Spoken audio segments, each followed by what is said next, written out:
నమస్కారం. ప్రతి కొత్త సంవత్సరం వస్తున్నప్పుడు డిసెంబర్ చివరి రోజుల్లో మనందరిలోనూ ఎక్కడో ఒక చిన్న ఆశ మొదలవుతుంది కదా. ఈసారి ఏదో ఒకటి మారాలి, ఈసారి నా జీవితం ఖచ్చితంగా మారాలి అని మనకు మనం చెప్పుకుంటాం. గోడమీద క్యాలెండర్ మారుతుంది, ఆ కొత్త నెంబర్ చూడగానే ఏదో తెలియని ఉత్సాహం వస్తుంది. కాని కొన్ని రోజులు గడిచాక, కొన్ని వారాలు, నెలలు గడిచిపోయాక ఒక్కసారి వెనక్కి తిరిగి చూసుకుంటే మళ్లీ అవే పాత అలవాట్లు, అదే నీరసం, అవే ఆలోచనలు, అవే సమస్యలు మనల్ని చుట్టుముట్టి ఉంటాయి. అంత పాతదిగానే అనిపిస్తుంది, క్యాలెండర్ తప్ప. ఇక్కడే అసలైన చాలా లోతైన ప్రశ్న మొదలవుతుంది. సంవత్సరాలు కళ్లముందే మారిపోతున్నప్పుడు మన జీవితం ఎందుకు ఒక్క అంగుళం కూడా ముందుకు కదలడం లేదు? ఇది మనం సాధారణంగా అడగని ప్రశ్న. మన దృష్టి అంతా బయట ఉంటుంది. నేనేం చెయ్యాలి? ఏ కొత్త అలవాటు మొదలుపెట్టాలి? జిమ్లో చేరాలా? యోగా మొదలుపెట్టాలా? ఇలాంటి ప్రశ్నలే మనల్ని వేధిస్తాయి. కాని అసలు సమస్య మనం చేసే పనులలో లేదు. మనం అడగాల్సిన అసలు ప్రశ్న అది కాదు. నిజమైన ప్రశ్న మనం లోపల ఏ స్థితిలో జీవిస్తున్నాం అనేదే. ఈరోజు మనం విశ్లేషించబోయే అంశమిదే. మన జీవితం మారకపోవడానికి అసలైన కారణం సమయం గడవకపోవడం కాదు, మన అవగాహనా స్థాయి, అంటే మన అవేర్నెస్ లెవెల్ మారకపోవడం. ఈ అవగాహన అనే పదం వినడానికి చాలా సింపుల్గా ఉన్నా చాలా శక్తివంతమైనది. మన జీవితాన్ని మార్చగలిగే తాళం చెవి ఇదే. సరే, ఇక దీని గురించి ఇంకా లోతుగా తెలుసుకుందాం. మొదటిగా మనం ఆలోచించాల్సిన విషయం ఇది. క్యాలెండర్లో పేజీలు మారుతున్నా మన జీవితం ఎందుకు ఒకే దగ్గర ఆగిపోయినట్టనిపిస్తుంది? ఎందుకు ప్రతి సంవత్సరం మనం తీసుకునే నిర్ణయాలు, సంకల్పాలు కొన్ని రోజులకే గాల్లో కలిసిపోతాయి? ఎందుకు మనం మళ్లీ అవే పాత, మనకు నచ్చని అలవాట్ల దగ్గరికే వెళ్ళిపోతాం?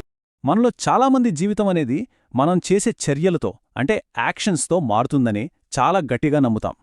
ఉదయాన్నే లేవాలి, వ్యాయామం చేయాలి, మంచి పుస్తకాలు చదవాలి, ఇవన్నీ మంచి పనులే, కాదంట్లేదు.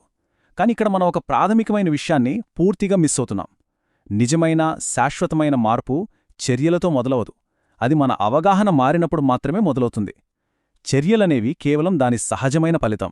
మనం చెట్టుకి పళ్ళు కావాలంటే ఆకులకి నీళ్లు పోయేం గదా, వేళ్లకి పోస్తాం. ఇక్కడ అవగాహన అనేది వేరులాంటి.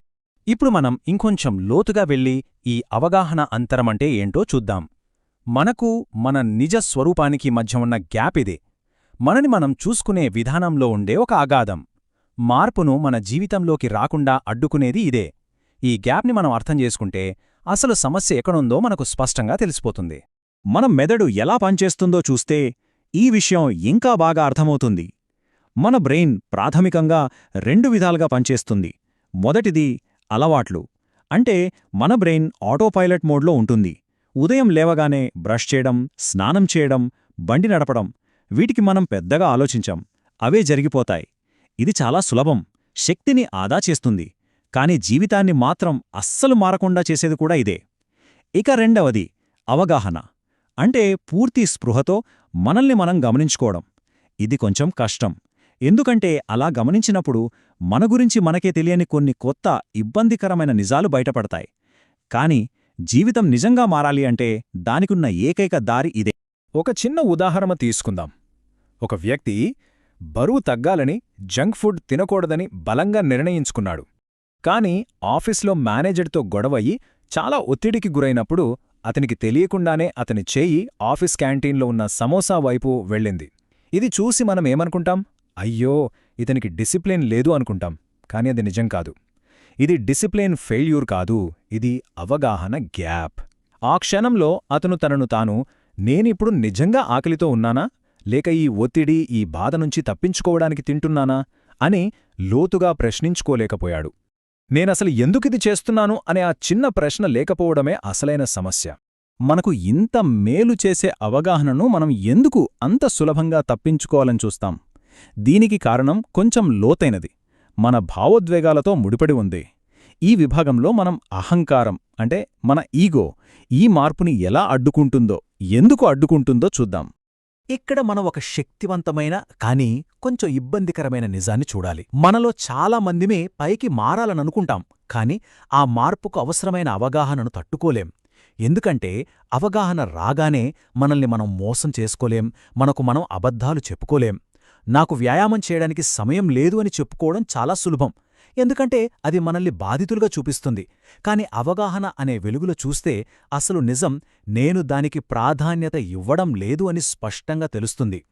ఈ నిజాన్ని అంగీకరించడం మన అహంకారానికి చాలా బాధను కలిగిస్తుంది. అందుకే మన మెదడు అవగాహనను తప్పించుకోవడానికి రకరకాల కథలు అల్లుతుంది. ఇప్పుడు చాలా ముఖ్యమైన విషయం, నిలకడగా ఉండే మార్పు ఎప్పుడూ నొప్పితోనే మొదలవుతుంది. కాని ఆ నొప్పి శరీరానికి కలిగే గాయం కాదు, మన అహంకారానికి, మన గురించి మనం కట్టుకున్న కథలకు కలిగే నొప్పి. నేను చాలా కష్టపడతాను, కాని నా టైం బాగోలేదు, నా చుట్టూ ఉన్న పరిస్థితులు నన్ను మారనివ్వడం లేదు వంటి కథలన్నీ మనల్ని మార్పు నుండి రక్షించడానికి మనమే చెప్పుకునే కంఫర్టబుల్ అబద్ధాలు. అవగాహన వచ్చినప్పుడు ఈ కథలన్నీ అద్దం పగిలినట్టు పగిలిపోతాయి. ఆ నొప్పిని తట్టుకొని నిజాన్ని చూడగలిగినప్పుడే అసలైన ఎదుగుదల మొదలవుతుంది. ఓకే, ఇప్పుడు మన అంతర్గత ప్రపంచానికి, మన బాహ్య ఆరోగ్యానికి మధ్య ఉన్న సంబంధాన్ని అర్థం చేసుకోవడానికి ఒక మంచి రూపకాన్ని చూద్దాం. దానిపేరే మనస్సులోని ట్రాఫిక్. ఇది ఎంత అద్భుతంగా వివరిస్తోందో కదా. ఒక వ్యక్తి తన ఆరోగ్యం బాగోలేదని డాక్టర్ దగ్గరికి వెళ్తాడు, బరువు తగ్గాలనుకుంటాడు. కాని అతని మనసులో నిరంతరం భయం, పోలిక, ఆందోళన, తొందరపాటు ఇలాంటి ట్రాఫిక్ జామ్ ఉందనుకోండి. అతను ప్రపంచంలో ఉన్న బెస్ట్ డైట్ పాటించినా, ఎన్ని మందులు వాడినా తాత్కాలికంగా మార్పు వస్తుందేమో కాని శాశ్వతంగా రాదు. ఎందుకంటే అసలు సమస్య బయటలేదు, లోపల ఉంది. మన శరీరానికొచ్చే రోగాలు, అధిక బరువు, నీరసం ఇవన్నీ కేవలం రోడ్డు మీద కనిపించే సిగ్నల్ బోర్డులు మాత్రమే. అసలైన ట్రాఫిక్ జామ్ మన మనసులో ఉంది. కాబట్టి నిజమైన ఆరోగ్యం మన ప్లేట్లోని ఆహారంతో కాదు, మన మనసులోని ప్రశాంతతతో మొదలవుతుంది. ఇంతసేపట్నుంచి మనం అవగాహన, అవేర్నెస్ అంటున్నాం. మరి దాని అసలైన నిర్వచనమేంటి? చాలా సింపుల్. అవగాహన అంటే మన లోపల ఏమి జరుగుతోందో, అది కోపం కావొచ్చు, ఆనందం కావొచ్చు, భయం కావొచ్చు, ఏది జరిగినా దానికి మంచి చెడు అనే తీర్పివ్వకుండా దాన్ని ఉన్నది ఉన్నట్టుగా కేవలం గమనించగలగడం అంతే. నాకు కోపం వస్తోంది అని గుర్తించడం, అంతేగాని నేను ఇలా కోపంగా ఉండకూడదు అని మనల్ని మనం తిట్టుకోకపోవడం, ఆ గమనించడమే అవగాహన. మనం ఈరోజు ఎదుర్కొంటున్న ఈ పోరాటానికి మూలాలు మన బాల్యంలోనే ఉన్నాయి. ఆలోచించండి, చిన్నప్పణ్నుంచి మనకేం నేర్పించారు? బయట ప్రపంచాన్ని ఎలా మార్చాలో నేర్పించారు. మంచి మార్కులు తెచ్చుకో, మంచి ఉద్యోగం సంపాదించు, మంచి ఇల్లు కట్టుకో, అంతా బయట ఫలితాల గురించే. కాని మన లోపలేం జరుగుతుందో, మన భావోద్వేగాలను ఎలా అర్థం చేసుకోవాలో, ఒక్క క్షణమాగి ఎలా చూడాలో మనకెవ్వరూ నేర్పలేదు. అందుకే మనం పెద్దయ్యాక బయట అన్నీ సాధించినా లోపల మాత్రం ఏదో తెలియని వెలితి, అశాంతి. ఎందుకంటే లోపలికెలా చూడాలో మనకు తెలియదు. సరే, ఇప్పటివరకు మనం సమస్య ఏంటో, దాని వెనుకలున్న కారణాలేంటో అర్థం చేసుకున్నాం. ఇప్పుడు పరిష్కారం వైపు అడుగులేద్దాం. కేవలం గమనించటమనే ఒక చిన్న చర్య మన జీవితంలో మార్పు తీసుకురావడానికి ఎంత శక్తివంతమైన సాధనంగా మారుతుందో ఇప్పుడు చూద్దాం. ఇది చాలా చాలా కీలకమైన పాయింట్. మన జీవితంలో మనం ఏ విషయంలోనైనా సరే ఇరుక్కుపోయినట్లు అనిపిస్తే, అది డబ్బు కావచ్చు, ఆరోగ్యం కావచ్చు, సంబంధాలు కావచ్చు, అక్కడ మనం చెయ్యాల్సిందల్లా ఒక్కటే, మనల్ని మనం ఈ ఒక్క ప్రశ్నను అడగాలి. నేను ఏది చూడకుండా తప్పించుకుంటున్నానో? ఈ ఒక్క ప్రశ్నలో మన జీవితాన్ని మార్చే శక్తి ఉంది. ఎందుకంటే మనం ఎక్కడైతే ఇరుక్కుపోయామో అక్కడ మనం చూడటానికి భయపడుతున్నా ఇష్టపడని ఒక నిజం దాగి ఉంటుంది.